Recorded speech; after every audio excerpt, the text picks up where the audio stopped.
All right, welcome to day 8 of the 40-day journey to grace.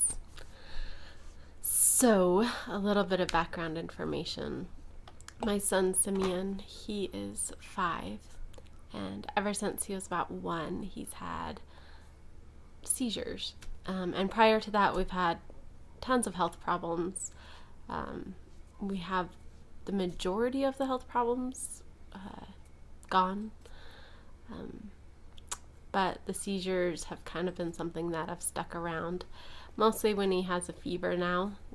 It didn't used to be like that, but a couple times a year when he fevers, he'll have seizures. So whenever he gets sick, it feels like we're on pins and needles at my house.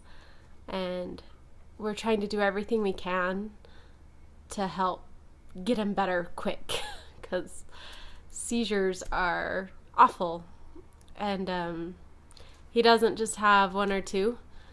He has them frequently, and they're huge grand mal seizures that last for minutes, and usually he'll quit breathing and lots of convulsing, and they're horrific to watch and heartbreaking. So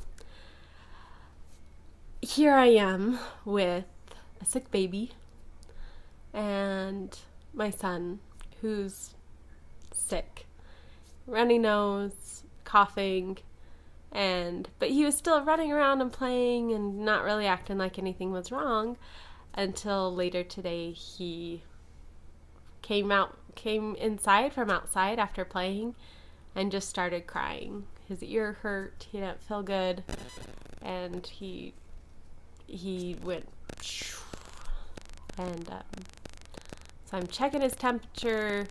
I'm just doing everything I can to help him, and we're pumping him full of fluids, and I can feel my anxiety rising. Now, watching a 1-year-old have seizure after seizure after seizure was a pretty traumatic experience, and I still have a lot of, and for lack of a better word, PTSD from when he was a baby.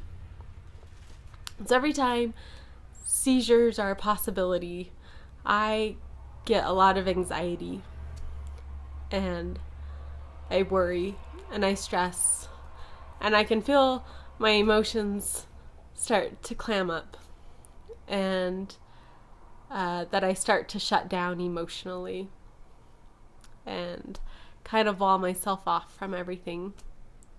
Now, these are all the things that we talked about earlier, right? Putting up walls, protecting ourselves.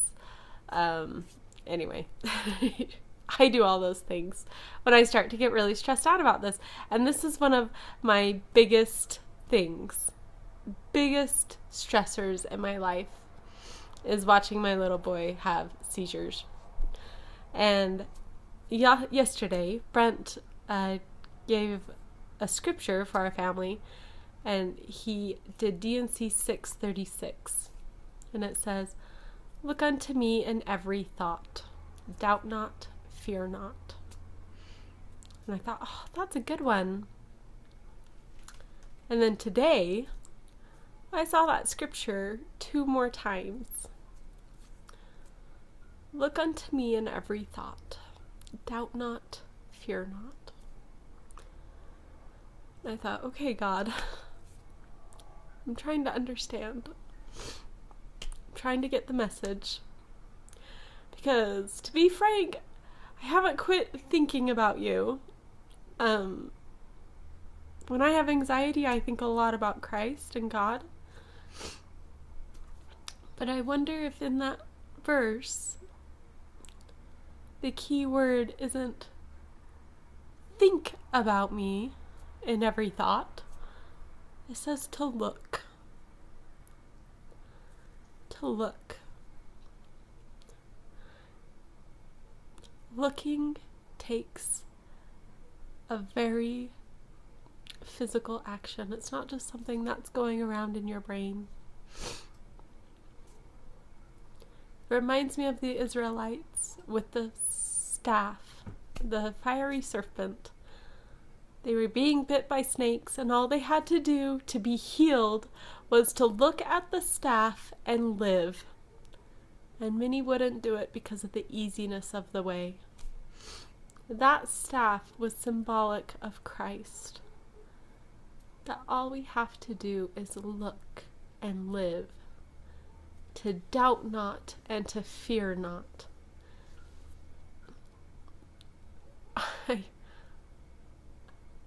That's where I go. I go to fear. I go to anxiety. I go to worry. I start to stress. Doubt not, fear not. When you're looking, and it's with every action that you have, every sense that you can possess, to have full desire. Or another word for desire, desperate. You so desperately want to look at Christ. Doubt not and fear not. That becomes doable. I think all of us have those things in our lives that are so pressing that you don't know how to get out of the cycle you're in, the trigger that it hits. When this happens, I just get angry, or I just feel hurt, or I just want to cry, or whatever it is. It doesn't have to be a cycle. There's a way to doubt not and to fear not.